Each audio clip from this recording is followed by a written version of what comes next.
So why does putting in like twice the effort suddenly result in absolutely zero progress? Yeah, it's maddening. It really is. Today we are looking at the learning plateau, that exact, infuriating moment your brain goes from feeling like this high-speed sponge to just a solid brick wall. A total wall. Right. And we're going to explore why the absolute smartest thing you can possibly do when you hit that wall is to, well, stop trying to be so perfectly right all the time. Which is, one of the most counterintuitive aspects of acquiring any complex skill, Yeah. especially a language. Oh, totally. We are pulling our insights today from a really great resource titled Beyond the Plateau, Strategies for Language Fluency. And specifically, we're doing a deep dive into an excerpt from a segment called Stop Feeling Stuck, How to Beat the Learning Plateau. Which we've all felt. Oh, absolutely. But the core premise we are unpacking here is that fundamental tension between, knowing the mechanics of a thing and actually doing the thing. Okay, let's unpack this, because the text doesn't just, hand us some dry academic theory. It anchors the whole discussion in this scenario that I think is going to resonate deeply with you, the listener, if you have ever tried to learn a new language or, pick up an instrument or master literally any long-term skill. Yeah, it's very relatable. It really is. The source introduces us to these two people, Bruce and Mia. And Bruce is the learner in this specific scenario, and he is essentially at his breaking point. He's totally done. He is. He sits down with Mia and just confesses that he feels like he hasn't improved in months. And we're not talking days or weeks here, months. He is so utterly demoralized by this invisible wall that he is ready to just throw his hands up and quit completely. And what's fascinating here is Bruce's scenario is the perfect microcosm for this whole phenomenon. How so? Well, we are looking at a dual failure here. Yeah. And it's not a failure of intellect, I want to make that clear. It's a failure of both linguistics and psychology at the same time. Oh, interesting. Like a compounding effect. Exactly. When Bruce tells Mia he wants to quit, he isn't just complaining about, not remembering vocabulary words. He is experiencing a really profound crisis of motivation. Right, because he's putting in the work. He is. And human beings, we operate on this implicit internal contract, right? Energy expended should equal a visible reward. Yes. The whole input-output transaction. Exactly. Yeah. So when that reward system shuts down for months on end, the brain's evolutionary response is just to cut its losses and abandon the project. It's the brain calculating the return on investment and deciding, hey, this business is bankrupt, we need to liquidate. That's a perfect way to put it, yeah. It's like hitting the end game grind in a role-playing video game. Oh, I like that analogy. Right, like the early levels of the game are explicitly designed to just shower you with dopamine. You slay a low-level monster, you level up immediately, the music swells, you get a shiny new sword. Instant gratification. Constant. The feedback loop is constant and it is highly visible. But eventually, you hit level 50. And to get to level 51, you have to run through the exact same dungeon, fighting the exact same monsters for 3 solid months. Right, just grinding. Just a relentless, punishing grind. And your character stats, they don't move. There is no fanfare. It's just nothing. And that dopamine withdrawal, it is catastrophic for your motivation. What the text points out here, and this is a really subtle but absolutely vital distinction, is that Bruce feels his progress is slow. He feels it. Right. The source does not explicitly state that his progress has actually halted. It really emphasizes his perception of stagnation.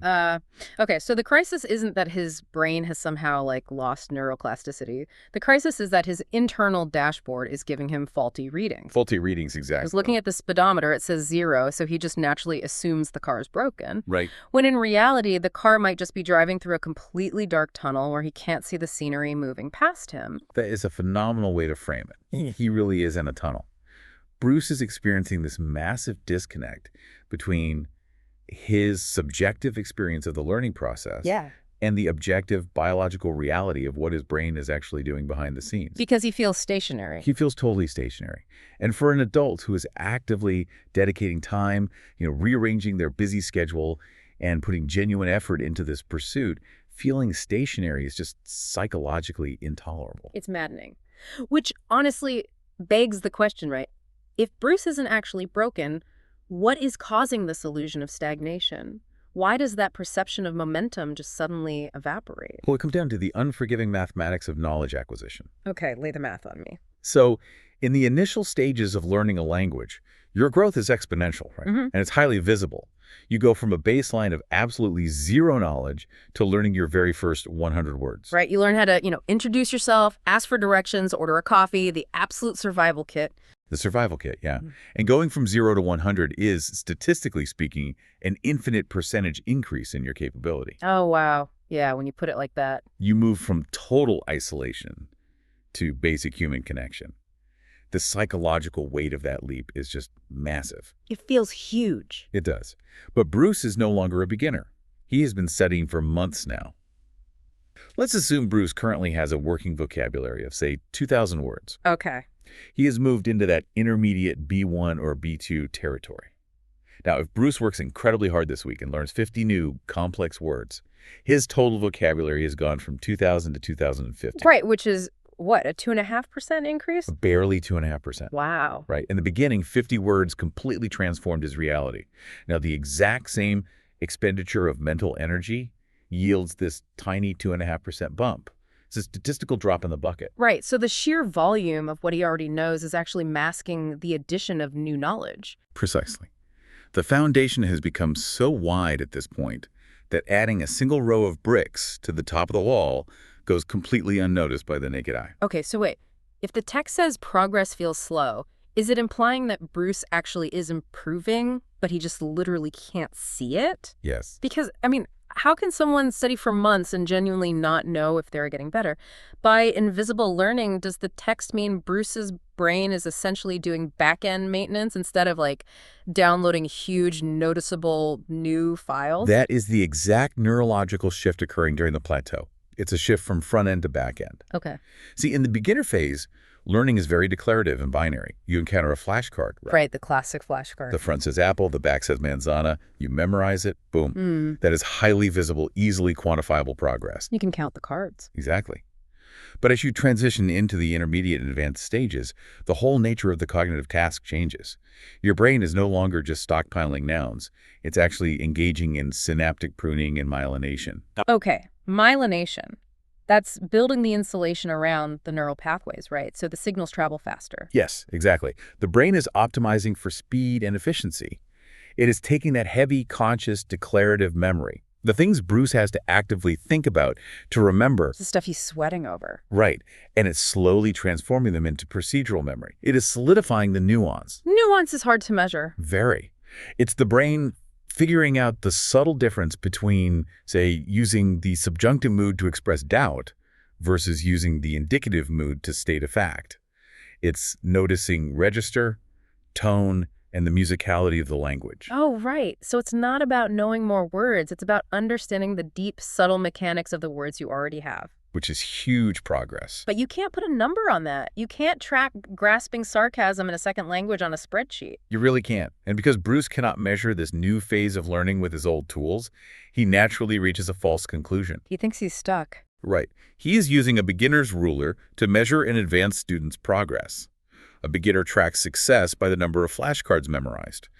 An intermediate learner's progress might manifest as simply needing a microsecond less to recall a verb conjugation. Just a slight decrease in the lag time. Exactly. Or suddenly understanding the punchline of a joke made by a native speaker without having to mentally translate it into English first. Oh, that's such a milestone when that happens. Okay, but if Bruce is doing the math wrong and his brain is secretly executing this highly complex, invisible back-end maintenance, why doesn't he just, relax? That's the million-dollar question. What is blinding him to his own progress and keeping him locked in this miserable cycle of wanting to quit? Well, the source material diagnoses the root cause of this specific misery, and it centers on this really fierce cognitive trap. A trap. An over-reliance on the rules of the language. Ah, the rules, the grammar textbooks, the conjugation charts. The syntax diagrams. They cling to those, life rafts when we're learning. We really do. And honestly, I think there's a profound psychological reason for that. Because think about it. When you are a highly competent adult in your native language, you know how to wield words with precision. You have authority. Exactly. You have authority, you have nuance, you have humor, you can control a room. But when you start learning a new language, you are just stripped of all of that. Completely. You are intellectually infantilized. You sound like a toddler. You make embarrassing mistakes. You stumble over basic concepts, and you feel incredibly vulnerable. It is a massive threat to the adult ego. Nobody likes feeling foolish. Nobody. But the grammar rules. The rules offer a sanctuary. They do. They provide this rigid framework of right and wrong. If I follow the formula in Chapter 4 of my textbook perfectly, I am technically correct. Even if you sound like a robot. Right. But being correct provides this desperately needed illusion of safety and competence in a deeply uncomfortable situation. That is spot on. The rules offer a sterile, perfectly controlled environment. They reduce the infinite, messy chaos of human communication down to a solvable algebraic equation. Which is fantastic in the safety of a classroom, but it creates a disastrous illusion about how language actually functions out in the real world. A total illusion.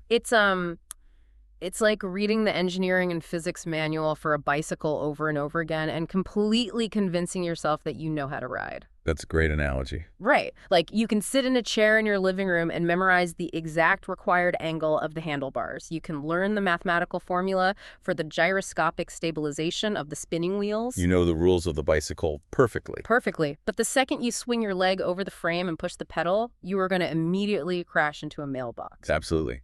Because knowing the declarative physics of balance is neurologically entirely different from the procedural muscle memory act of actually balancing. The textbook didn't prepare you for, like, the sudden gust of wind. Or the pothole you have to suddenly swerve around. Or the sheer panic of a car driving past you way too closely. Exactly. And taking that analogy further, if we look at what is actually happening inside Bruce's working memory, we can see exactly why the rules are actively sabotaging his fluency at this stage. Sabotaging it. Yes.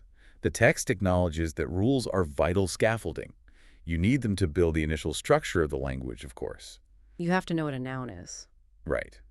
But if you obsess over that scaffolding during the intermediate plateau, you create a catastrophic cognitive bottleneck. Ah. Because the working memory can only hold so many variables at once. Exactly that. Just imagine Bruce is standing in a noisy coffee shop, trying to have a spontaneous conversation with a native speaker.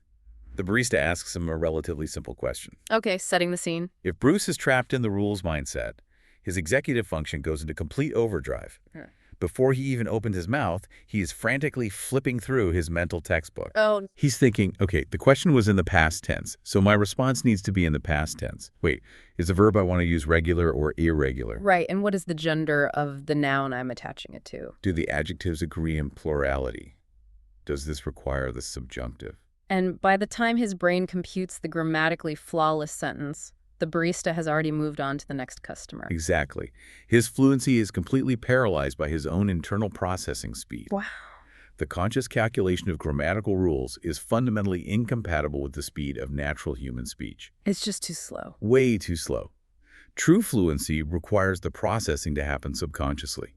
The very rules that Bruce used to build his foundation, the rules that made him feel safe and competent in the beginner phase, are now the exact heavyweights tying him down. He's trying to sprint a marathon, but he forces himself to stop every 3 steps to untie and retie his shoelaces. Yes. Just to ensure they are perfectly symmetrical. It's exhausting, and it is no wonder he feels like he isn't moving forward. He's exhausted. The cognitive load is simply too high. It's unsustainable. And this brings us to the core strategic pivot recommended by the source material. Okay, the pivot. Right. If the rules are creating a bottleneck, the only way out of the plateau is to shift the focus away from the rules and entirely toward usage. Usage, okay. So wading out of the sterile laboratory and into the loud, chaotic cafeteria. Essentially, yes. What does that pivot actually demand of the learner? I mean, what does this all mean for Bruce and for you, the listener, if you're stuck in this trap? Well, it demands a complete reprioritization of your goals. Shifting to usage means prioritizing the successful transfer of meaning over grammatical perfection. Meaning over perfection. Right. It means exposing yourself to massive amounts of the language as it is genuinely spoken by living, breathing, imperfect human beings. Rather than how it is diagrammed in a pristine textbook. Exactly. It's stepping into the messiness of it all. It's the shift from studying the language as an academic subject to actually wielding the language as a tool. Yes. It means listening to unscripted podcasts where people, talk over each other, use slang, and trail off mid-sentence. That sounds familiar. Right. It means reading a novel and accepting that you absolutely won't know every single word, but forcing your brain to infer the meaning from the context anyway. Just pushing through the ambiguity. And crucially, it means speaking to real people and focusing entirely on whether the idea in your head successfully made it into their head. Did the message land? Did it land? If you use the wrong tense, butcher the pronunciation, and have to wildly gesture with your hands, but the other person still understands what you meant, then you communicated. That is a successful usage event. You win. Okay, but wait, let me play devil's advocate here for a second, if I can challenge this. Please do. Let's say I am Bruce, right? And I decide to take this advice. I just throw my grammar book out the window, I wade into the cafeteria, and I just start yelling broken sentences, relying entirely on hand gestures and context to make myself understood. If I do that for hundreds of hours, aren't I just going to permanently wire terrible grammar into my brain? Doesn't just abandoning the rules lead to fossilizing bad habits, where I am communicating, sure, but I sound entirely incoherent? Doesn't the language just devolve into chaos without the rules acting as a guardrail? That is a very common, very valid fear. And that fear of fossilization is precisely what keeps learners tethered to their textbooks for years. Because nobody wants to sound foolish forever. Of course not. But we have to clarify a crucial distinction in the source's strategy here. The directive is not to permanently abandon the rules or pretend grammar doesn't exist. Oh, okay. The directive is to shift the focus. The rules step out of the spotlight and they move to the background. So it's about the sequence of operations. It's not that the rules don't matter, it's just when you focus on them. Exactly. It is about trusting the most sophisticated pattern recognition engine on the planet, which is the human brain. Right. Here is the grand paradox of achieving fluency. Massive, messy usage is actually the primary mechanism through which the brain permanently internalizes the rules. Wait, okay. Dissect that for me. Sure. How does ignoring the rules in the moment help you permanently learn the rules? Are we talking about like implicit learning versus explicit learning here? Yes, that is the exact mechanism. Right. Explicit learning is what you do with a textbook. You consciously memorize a rule. Right. Add ed to make a verb past tense. Right. Implicit learning is how a toddler learns a language. Oh, right. Toddlers don't study grammar. They definitely don't read conjugation charts. They just absorb thousands of hours of messy, context-rich data. And their brain acts as a massive statistical engine, unconsciously extracting the underlying patterns. They just start noticing that, hey, whenever a thing happened yesterday, the adults put this specific sound at the end of the word. Exactly. The brain tracks the probabilities. When Bruce immerses himself in usage, when he consumes massive amounts of comprehensible input through reading and listening, and forces himself to actually speak, even imperfectly, he is feeding his brain the raw data it needs to run those statistical models. He might hear a specific, complicated verb structure used correctly by native speakers 2,000 times over the course of a month. But he isn't analyzing it consciously every time he hears it. No, he is focused entirely on the meaning of what they are saying. But his subconscious is keeping tally. Wow. After 2,000 exposures, that verb structure becomes neurologically entrenched. The next time Bruce goes to speak, he doesn't have to consciously calculate the rule. It's just there. The correct structure just effortlessly appears in his mind because it simply sounds right. Which is exactly how native speakers operate. Exactly. If you ask a native English speaker why a certain sentence is grammatically incorrect, 90% of the time they cannot cite the actual rule. They have no idea. They can't tell you the difference between a gerund and a participle. They just look at you and say, I don't know why, it just sounds weird. Right. That instinct, that deeply ingrained feeling of what sounds right and what sounds weird, is the ultimate holy grail of language learning. And you can't get that from a textbook. You cannot achieve that instinct through manual calculation. It can only be forged in the fires of massive, continuous usage. So by forcing himself to engage with the language dynamically, Bruce's brain will naturally transition from the exhausting manual labor of applying rules to the effortless, automatic recognition of pattern. Scaffolding falls away because the building is finally strong enough to stand on its own. Exactly. And that transition from manual to automatic, that is the literal definition of moving beyond the plateau. Yeah. The plateau isn't a dead end. It is merely the waiting room where the brain is gathering enough data to make that leap. Oh, wow. This completely reframes the entire narrative of the plateau. It really I does. mean, we started by looking at Bruce, standing at the base of this massive invisible wall. He felt stationary. He felt betrayed by his own lack of visible progress. Utterly exhausted. Right. Exhausted from grinding for months without a single dopamine hit to show for it. Because he was a victim of his own metrics. He was using a beginner's measuring stick for an advanced psychological process. He was totally blind to the deep, vital back-end maintenance his brain was performing. The synaptic pruning, the myelination. The solidifying of nuance. Right. He was trapped in a cognitive bottleneck, clinging to the safety of the rules and forcing his working memory to process complex grammar in real time. Which is what paralyzed his ability to actually communicate. He was reading the bicycle manual while trying to navigate a busy intersection. Yes. But the map out of the maze is surprisingly simple, even if it is psychologically terrifying. It requires the vital strategic pivot away from the sterile safety of the textbook and into the messy, vulnerable, chaotic reality of actual usage. You have to make the jump. You do. It requires trusting the brain as a statistical engine. You have to accept that you are going to get on the bike, wobble aggressively, scrape your knee, and look really foolish a few times if you ever want your muscles to internalize the physics of balance. That's the only way. And for anyone currently grinding through their own plateau right now, the takeaway is profoundly optimistic. It is. The feeling of being completely stuck is not a signal that you have reached the limit of your potential. Right. You're not broken. It is not a sign of failure. It is simply a biological alarm bell ringing, telling you that your current strategy has outlived its usefulness. The plateau is a necessary crucible. It forces the evolution. It does.